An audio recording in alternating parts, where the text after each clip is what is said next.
ओम गुरुवे नमः। गुरुर्ब्रह्मा है, गुरुर्विष्णु है, गुरुर्देवो महेश्वर, गुरुर् साक्षात परब्रह्म तस्मै गुरुवे नमः। सचकृतार धाम मोहाली से गुरु प्यारी साध संगत को सचकृतार कहते हुए रब्बी उपदेश के माध्यम से अब जिस विषय पे प्रकाश डालेंगे वो है नहीं समझ पा रही सिद्ध योगी का पौनाहारी नाम दुनिया। ये पौनाहारी नाम जो बाबा जी का, बालकनाथ जी का, शिव शंकर स्वरूप जो अवतारी हैं, शिव शक्ति स्वरूपा, उनका जो पौनाहारी नाम है उसके विषय में जो ज्ञान है, जब हमें क्या बाबा जी ने समझाया, जब वेदों शास्त्रों ग्रंथों का क्या कहना, इसके विषय में इस पे प्रकाश डालेंगे कि नहीं समझ पा रही बाबा जी का पौनाहारी नाम दुनिया। तो पौनाहारी से कोई लोग सोचते हैं कि बाबा जी पौनाहारी से पवन आहार, पौनाहार के वो पवन, अब पौनाहारी हो गया तो शायद वो पवन हवा के झोंकों में बाबा जी आएंगे तो पौनाहारी हैं, या फिर किसी को उनकी चौंकी आ जाएगी इसलिए वो पौनाहारी हैं। तो ये सब बातों को इसमें थोड़ा स्पष्ट करेंगे कि पौनाहारी नाम व्याख्या क्या है, पौनाहारी से हमें क्या शिक्षा लेनी है। ऐसे दूधाधार आ गया, दूधाधार कि अब यहाँ जब पौना आधार हो गया, पौनाहार, दूधाधार, जटाधार, कलाधार, ये तो सब में लगा आधार आधार। तो फिर जब पौनाहारी से हम सोचेंगे पवन स्वरूप वो चौकी में आ रहे हैं, जा वो पवन के झोंकों में आ रहे हैं, तो फिर दूधाधार में दूध हो, तो जटा में फिर हम क्या करेंगे, जटाधारी, जटा तो केशों को कहते हैं वो, तो फिर क्या दूधाधारी, अगर उसका मतलब दूध कब हो गया तो फिर दूध चढ़ा दिया। अब पौनाहारी तो पवन चढ़ाओगे क्या, और जटाधारी है तो जटा चढ़ाओगे बाबा जी को, और कलाधारी है तो कौन सी कला उनके आगे दिखाओगे, शिव के आगे तुम। पर फिर भी भोले बाप से जब सही गुरु, जब सही ज्ञान ग्रंथों पंथों का नाम मिलने के कारण संसार में पौनाहारी नाम व्याख्या जो कि इतनी गहरी है, उसको ये जीव अपने संस्कारों के हिसाब से ऐसे गुरु या ऐसी साधना तक ही नहीं पहुंचा कि इस बात को समझ पाए। तो इस बात पे प्रकाश डालेंगे। तो पौनाहारी क्या आता है ये हम समझेंगे थोड़ा। हमारे 3 शरीर होते हैं, एक तो स्थूल 5 महाभूत का ये जो बाहर दिख रहा है तुम्हें, एक इसके अंदर 5 प्राण और 5 कर्म इंद्रिय, 5 ज्ञान इंद्रिय, एक मन, एक बुद्धि, एक अहंकार, ये 18 तत्वों से बना सूक्ष्म शरीर। जब तुम सो जाते हो तुम्हारी इंद्रियां बेड पे पड़ी रहती है, तुम घूमते हो, तुम सब कुछ देखते हो, सपनों में महसूस करते हो, कई बार मर जाते हो, कई बार गिर जाते हो, कई बार डर जाते हो। तो तुम तो वहां बिस्तर पे पड़े हो, तुम्हारा शरीर सारा, और ये कौन है जो घूम रहा है इधर उधर जा रहा है, तुम्हें ये सब कुछ फील करा रहा है। तो वो सूक्ष्म शरीर होता है जो 18 तत्वों से बना होता है। और तीसरा कारण शरीर जो इस हमारी इस संसार की इच्छाएं, कामनाओं, वासनाओं से बना है। कारण शरीर के कारण सूक्ष्म शरीर, सूक्ष्म के कारण ये शरीर धारण करना पड़ता है। मोक्ष मुक्ति पाने के लिए, 84 लाख योनियों से मुक्ति पाने के लिए हमें ये तीनों शरीरों को यहीं पे ही जीते जी ही गुरु से ज्ञान पाके इनसे, इसके बंधन से छूटना पड़ता है। और फिर जो दूसरा शरीर है उसमें 5 कोश होते हैं, जैसे प्याज के ऊपर छिलके होते हैं। अन्नमय कोश, प्राणमय कोश, फिर मनमय कोश, विज्ञानमय कोश, आनंदमय कोश। तो ये 5 कोश हो गए। इसमें जो प्राणमय कोश है, वो प्राणमय कोश में 72,000 नाड़ियां होती हैं। तीसरा जो मनमय कोश है, इधर अनंत जन्म के पाप पुण्य का हिसाब जमा रहता है हमारे अंतःकरण में, संचित कर्मों का। तो ये जो दूसरा बताया तुम्हें, अन्न में जो बार तुम फीड खाते हो रोटी, उससे जो मिलता है तुम्हें एनर्जी, अन्नमय कोश। और जिसमें कहते हैं कुंडली जागरण चक्कर है, मूलाधार चक्कर, सबदिष्टान, मणिपुर, नाद, विशुद्ध, अज्ञा, ये सब चक्कर पड़े हैं। ये प्राण में शरीर जिसमें 72,000 नाड़ियां होती हैं और जो 108 जगह पे घूमती हैं, और 108 जगह पे घूमती है तो प्राण वायु जहां जहां उन चक्रों के हिसाब से वो घूम रही है, वहां वहां हमारे उस प्राण में, शरीर में जहां जहां जाती है वहां वहां उसका नाम बदल जाता है। प्राण, अपान, उदान, समान, व्यान, ये 5 प्राण मेन हो जाते हैं। और जैसे गंगा जिस जिस तट से गुजरती है वहां वहां से अपना नाम बदलती है और उसका नाम बदलता जाता है, लेकिन गंगा ही अलग अलग तटों पे जाके उसका नाम हम बदलते रहते हैं। ऐसे ही ये प्राण वायु उस प्राण में, शरीर में जहां जहां 72,000 नाड़ियां घूमी हुई है और ईड़ा, पिंगला, सुखमन, वहां इस प्राण वायु का उसके काम के हिसाब से, उसके शरीर में स्थान के हिसाब से प्राण, अपान, उदान, समान, व्यान, धनंजय, ककर, लनाग वायु, ऐसे अलग अलग नाम उसके पढ़ते हैं। तो 108 जगह चक्कर घूमे, उसमें 84 जगह मेन होती है, उसमें भी 8 और 10 जगह, 10 में से भी ये 5 अपान, प्राण, उदान, समान, व्यान। अपान होती है अंदर जाती है, प्राण होती है बाहर आती है जो हवा हमारे शरीर से, और व्यान वायु, उदान वायु, समान। व्यान वायु जो मृत्यु के समय निकलती है, जो हमारी नाभि में अब लेते हैं, नाभि में हवा का केंद्र है, जो वहां से शरीर का रोटी से बना हुआ सारा रस सारे शरीर तक पहुंचाती है, उसको सम्मान वायु कहते हैं। तो इस तरह से प्राण, अपान, उदान, व्यान, सम्मान, तो ये सब काम, किसी का रोटी का रस पहुंचाना, किसी का अंदर जो श्वास ले रहे हो जो जा रही है, अपान बाहर आ रही है, वो प्राण। तो अलग अलग काम अलग अलग स्थानों पे प्राण, अपान, उदान, व्यान, समान, ये वायु हमारे शरीर में 5 वायु मेन है।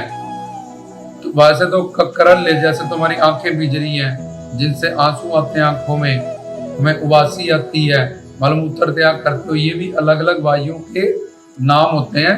पर हमने पौणारी नाम समझना है, तो जिसको ये सब प्राण, अपान, उदान, सम्मान, व्यान, इसका नॉलेज है, ये प्राण शक्ति और ये प्राण वायु हमारे शरीर से कहां कहां से गुजरी और क्या क्या इसके नाम बने, क्या क्या स्थान बना, ये प्राणों का जब प्राण वायु का पूरा जिसको ज्ञान है। और वो 3 तरह की ईड़ा, पिंगला, सुखमन, सूर्य नाड़ियां, जहाँ चंद्रमा नाड़ियां, और जहाँ जिससे शब्द से शिव की तरफ तुम अपनी सुरती को जगाओगे, और जिसमें तुम्हें चक्र साधना अष्टांग योग में करनी पड़ती है। मूलाधार, शब्दिष्ठान, मणिपुर, अनाद, फिर विशुद्ध चक्कर, फिर आज्ञा चक्कर, फिर बिंदु चक्कर पे जोगीनाथ लोग जाते हैं। उससे पहले त्रिकुटी आती है, संत मत से मानसरोवर आता है, फिर बिंदु चक्कर, फिर दसम भंवर गुफा, और भंवर गुफा से निर्वाण अवस्था में वो शिव पिता परमात्मा को वो पा लेते हैं। तो पौना हार, अगर पौना हार का मतलब तुम ये लगा लोगे कि पवन, तो बाबा जी इसके अवतार हैं, शिव के, शिव शक्ति स्वरूप है। तो शिव ने 5 तत्वों को प्रकट किया। आकाश से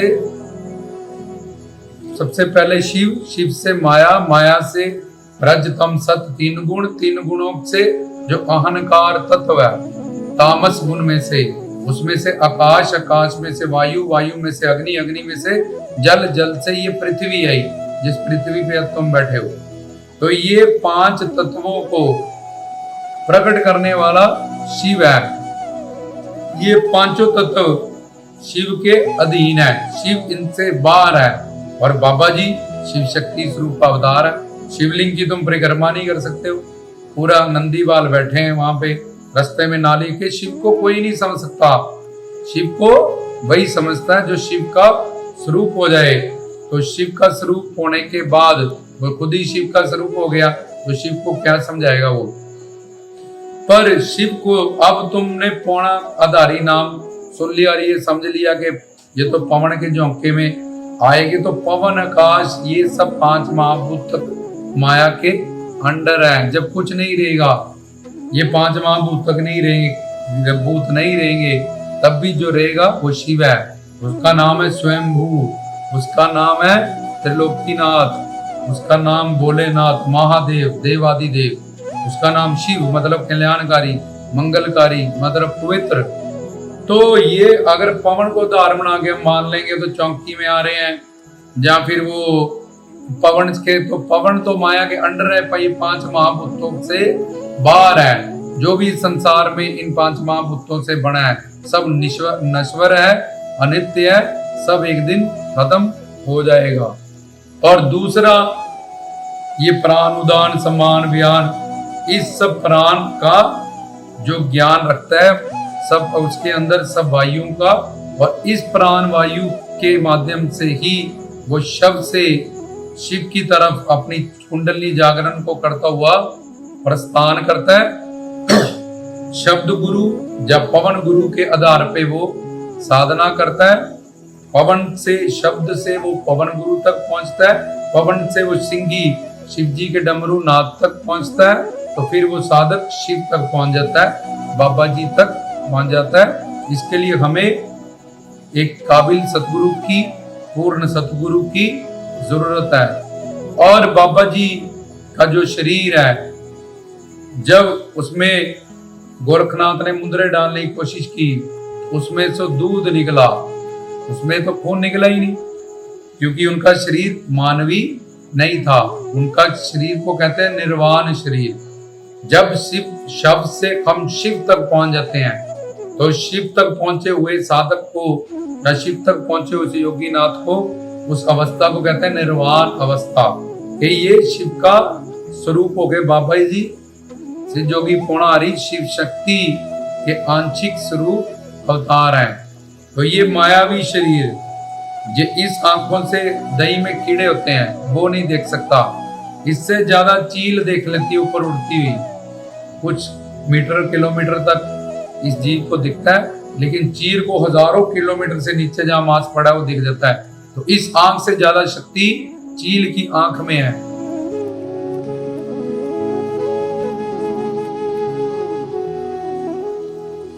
मनुष्य की नासिका से ज्यादा शक्ति कुत्ते की नासिका में। पुलिस वालों ने कुत्ते रखे हैं कि बताएंगे चोर कहां से गया। तो इसलिए हमारी ये इंद्रियां इस ज्ञान संसार का ही ज्ञान पाने में असमर्थ हैं। और ऊपर से कलयुग में आयु कम है, और ऊपर से इस बुद्धि में विवेक कम है, नॉलेज, याद रखने की शक्ति किसी ज्ञान को, ये सब कुछ कलयुग में कम। तो ये शरीर जो इसी संसार का झटका, बहुत बड़ी खुशी, बहुत बड़ा गम, या थोड़ा सा कहीं करंट लग जाए तो वही बर्दाश्त नहीं कर सकता। तो उसमें पौणाहारी, तुम अगर सोच लो कि उस शरीर में पौणाहारी प्रवेश करने शिव शक्ति स्वरूपा, तो शिव शक्ति है जिससे खंडों ब्रह्मंडों सूरजों की रचना हुई, 7 समंदरों की, 14 भवनों की रचना हुई, ये पूरी सृष्टि कायनात की। तो वो शक्ति अगर इस मानवी शरीर जो करंट ही बर्दाश्त नहीं कर सकती, बहुत बड़ा हादसा, इसका तुम्हारा बेटा मर गया, जो वो भी मरने वाला हो जाता है, तुम्हारा 1 करोड़ निकला है, 1 करोड़, उससे ही हार्ट अटैक कई बार हो जाता है, उसने बेचारे ने करोड़ देखा नहीं। तो वो पौणाहारी, वो शिव शक्ति उसके शरीर में अगर टच भी हो जाए, जिससे सूरजों का, खंडों ब्रह्मंडों का प्रकाश हुआ, तो उस शरीर का क्या हाल होगा ये तुम खुद ही समझ सकते हो। परमाणु बम से भी ज्यादा चिथड़े उस शरीर के, जैसे टाइम बम लग जाता है, उड़ जाएंगे उस बंदे के, और अकाल मृत्यु मर जाएगा वो बंदा। तो अब पौणाहारी जिसको प्राण अपान उदान समान व्यान, इसका अंदर धूना लगाने का, अपान में प्राण, प्राण में अपान का, पीछे जिसने सारे लेक्चर सुने हैं वो इस बात को समझ सकता है। और फिर सच्चा सौदा बना के, अंदर चिमटा बना के, उनके दोनों डंडों को बराबर करके उस रिंग तक, इस तीसरे नेत्र तक हमने पहुंचना है। कोई भी शब्द, जैसे हमने शब्द बोला तो ये कहां गया, आकाश तक। कोई भी शब्द, आलक, ओम नमः शिवाय, ओम नमः सिद्धाय, हमें आकाश तत्व तक ले जाएगा। शब्द गुरु सुरत तुंड जेला। लेकिन आकाश तत्व के आगे सचखंड शिवलोक में, बैकुंठ में या कहीं भी, वहां पे शब्द नहीं, वहां पे सुरती जाएगी। इसलिए शब्द से शुरू होगा, शब्द गुरु सुरत तुंड चेला, और उसके पीछे जैसे गुरु के पीछे चेला होता है, ऐसे ही शब्द के पीछे जो पवन गुरु नाद गुरु का ज्ञान है वो हमें पाना पड़ेगा। सुरती आत्मा में जो नाद छुपा है वो शिव का डमरू ओंकार, वो हमें शिवलोक, वो हमें अलखलोक, वो हमें बाबा जी के पास ले जाएगा। पर कोई भी शब्द हमें आकाश तत्व के आगे तक नहीं ले जाएगा। आकाश के आगे अहंकार है, अहंकार के आगे माया, माया के आगे शिव है। तो किसी भी शब्द से हम 3 सीढ़ियां तब भी पीछे ही रह जाएंगे। तो पौना हरि से ये है कि जो प्राण उदान समान बयान इस सब की नॉलेज रखे, अपने अंदर के सब चक्रों की, जिनको साधना है, जिनको सिद्धि प्राप्त है वो सिद्ध है, उनको जोग प्राप्त है, शब्द से शिव तक जाने की युक्तियां प्राप्त है, और हमें गुरु बन के वो देते हैं। उनका नाथ, उनका मन शिव से नथा हुआ है। तो इसमें पौना हरि का मंत्र ओम जय श्री द्योट सिद्धाय। द्योट सिद्धाय मतलब अखंड ज्योत। जब बाबा जी गुफा में जाके द्योट सिद्ध में ज्योति स्वरूप पांचों तत्वों को उन्होंने पांचों तत्वों में बांट दिया। आकाश को आकाश में, पवन को पवन में, अग्नि को अग्नि में। तो उनका शरीर बालक स्वरूप जो ब्लेस्ड है, जो निर्वाण अवस्था में है, तो वो शिव शक्ति स्वरूप है। तो उनके पास अनंत शक्ति है, वे अंत शक्ति है। उसमें से एक योग माया या स्वरूप शक्ति होती है। उससे क्या होता है, भगवान जब मर्जी निराकार से साकार, साकार से निराकार बन जाता है सत्य संकल्प करने से। तो बाबा जी को किसी के शरीर में, वैसे तो पूरी संसार में ऐसा कोई है ही नहीं अभी तक, बना ही नहीं जिसके शरीर में पौना हरि प्रवेश करें, क्योंकि ये मायावी अशुद्ध शरीर है। इसमें गंध के अलावा कुछ नहीं है। जैसे गंध वाले पुर्जों को इकट्ठा करके ऊपर से चमड़ी ने कवर कर दिया हुआ है, ऐसे ही जैसे गंदी चीजों को तुम पोटली में इकट्ठा करके ऊपर से परफ्यूम लगा दो, ऐसे ये शरीर जो मर जाए बंदा तो 24 घंटे में इतना बास मारता है। और ये माया के प्रभाव से मन अनंत जन्म का पापी है, और उसमें काम क्रोध लोभ अहंकार, 3 ताप, 3 शरीर, 4 दोष, 4 पंच ऋण, पंच क्लेश, ये इतनी सारी बीमारियां उसको माया के प्रभाव से लग रखी है। जैसे एक प्लेट में अगर तुम कहीं शादी में जाओ, रिसेप्शन में लाओ, तो तुम अच्छी अच्छी चीजें डालते हो, और एक जगह गंदी गंदी चीजें लगी हो, तो क्या उस प्लेट में वो तुम रखोगे? नहीं, क्योंकि शुद्ध मन में दिव्य मन मोर पे बैठे हैं। मन तो जो स्वरूप है, दिव्य मन, पवित्र मन में बाबा जी प्रकट होते हैं। शुद्ध मन में बाबा जी प्रकट हो गए। शुद्ध के बाद उसको दिव्य बनना पड़ेगा। ये सारा काम से जोगी का दिव्य दर्शन कैसे होगा, उस रब्बी उपदेश में आप सुनो तो आपको पता चलेगा कि मन शुद्ध कैसे होगा, शुद्ध से दिव्य कैसे होगा। अब जो विषय है कि पौना हरि नाम किसी चौकी को नहीं दर्शाता, कि बाबा जी का चौकी से आना या किसी के शरीर में प्रवेश करने को नहीं दर्शाता। पौना हरि पवन गुरु, अब पवन पुत्र हनुमान, फिर तुम बोलोगे कि वो भी किसी के शरीर में प्रवेश कर गए। गुरु ग्रंथ साहिब में बैठे सब भक्त कहते हैं पवन गुरु पानी पिता माता धरतमत, नानक कबीर फरीद, ये सारे पवन गुरु को जानने वाले हैं। गुरुमुख नादम गुरुमुख वेदम, तो इनकी तो कभी सुनी नहीं हमने कि किसी को कबीर साहब की चौकी आ रही है, किसी को रविदास जी की आ रही है, किसी को गुरु नानक जी की आ रही है। तो ये पौना हरि नाम से सारी दुनिया कंफ्यूज है। जो बोले वाले बाप से ऐसे संस्कार, ऐसे गुरु, ऐसा ज्ञान उनको नहीं मिला। लेकिन पौना हरि जो नाम है वो प्राण अपान उदान समान व्यान, और उनका जो शरीर है जोगी नाथों का वो निर्वाण शरीर है। हमने पहले भी बताया था, वो सत्य संकल्प शक्ति से कलयुग के अवतारी 4,32,000 वर्ष का कलयुग, 864 का द्वापर, 1296 का त्रेता और 1728 का सतयुग। तो बाबा जी चारों युगों के अवतारी हैं। कौल, महाकौल, कौल, स्कंद कौल, महाकौल, बाबा बालकनाथ, स्कंद, ये उनके चारों युगों के अवतारों का नाम है। तो अब कलयुग में वो निर्वाण शरीर से बालक के रूप से शिव शक्ति स्वरूप कहते हैं। जब सतयुग में प्रकट हुए अवतार लेके स्कंद के नाम से, महाकौल के नाम से, उसके बाद फिर कौल के नाम से, फिर बाबा बालक, ये चारों युगों के वो अवतारी हैं। तो उससे पहले जो साधना उन्होंने की, भक्ति की बहुत साधु के वेश में, तो तब कहते हैं उनको ये नया शरीर पार्वती ने दिया था। फिर धर्मों ने उनको बताया पार्वती के पास जाओ, पार्वती ने उनको कहा तुम मानसरोवर जाओ, मानसरोवर से उनको कैलाश पर्वत का माँ पार्वती अपने साथ लेगी। तो बोला तुम बड़े बूढ़े हो, तो इतनी साधना कर करके वृद्ध हो चुके हो, तो तुम्हें नया मैं शरीर दे देती हूँ अपनी शक्ति से। तो वो नया शरीर क्या है? ये मन तो ज्योत स्वरूप है। इस मन का, मन बुद्धि का समर्पण करना और दिव्यता प्रदान करना। धर्मो कौन है? कि धार्मिक पुरुष, संत, महात्मा में रक्षा रास्ता दिखाने वाले। और धर्मों ने भेजा पार्वती के पास। पार्वती कौन है? पार उतारा करने वाला हमारा ज्ञान गुरु। उसकी ज्ञान की शक्ति से हम उस मानसरोवर जहाँ अमृत कुंड पड़ा है, जीवन मृत्यु से अमृत होंगे, जहाँ हम उस अमृत को धारण करेंगे, उस ज्ञान को, उस शक्ति को, तो वो मानसरोवर से दर्शाया गया। और मानसरोवर पे पार्वती पार उतारा करने वाली शक्ति जो गुरु के पास है ज्ञान की, तत्व ज्ञान की, वो हमें कैलाश पर्वत तक ले जाएगी और हमारा नया जन्म होगा। कि क्योंकि नया शरीर मिल गया, ऐसे ही साधकों को ये मन बुद्धि उसका खत्म हो जाएगा और उसको ये मन बुद्धि शुद्ध होते ही गुरु उसके बाद इसको बाबा जी शिव पिता परमात्मा महात्मा के रूप में, गुरु के रूप में दिव्य बनाएंगे।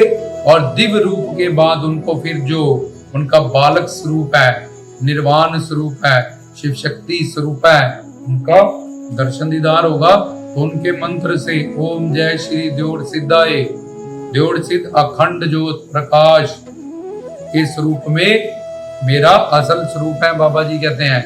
ये तो सत्य संकल्प शक्ति से वो जब मर्जी मोर सवारी करके निर्वाण शरीर से कहीं भी प्रकट हो जाए और फिर सत्य संकल्प शक्ति से वो योग माया शक्ति से निराकार से ओम जय शिव ओमकारा। ओमकारा मतलब साकार बनना, ओम मतलब निराकार बनना। जब मर्जी वो मोर सवारी पे, दिव्य मोर भी उनका मोर है, वो प्रकट हो जाए और जब मर्जी वो अलक्षित हो जाए। उनको किसी के शरीर में आए, ऐसा शरीर इस संसार में किसी के पास नहीं है।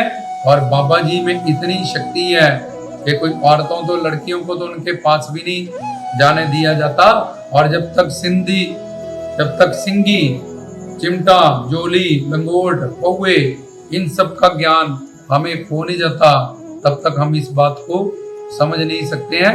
तो हमारा मकसद है कि बाबा जी का सही ज्ञान, पक्का ज्ञान, जटाएं।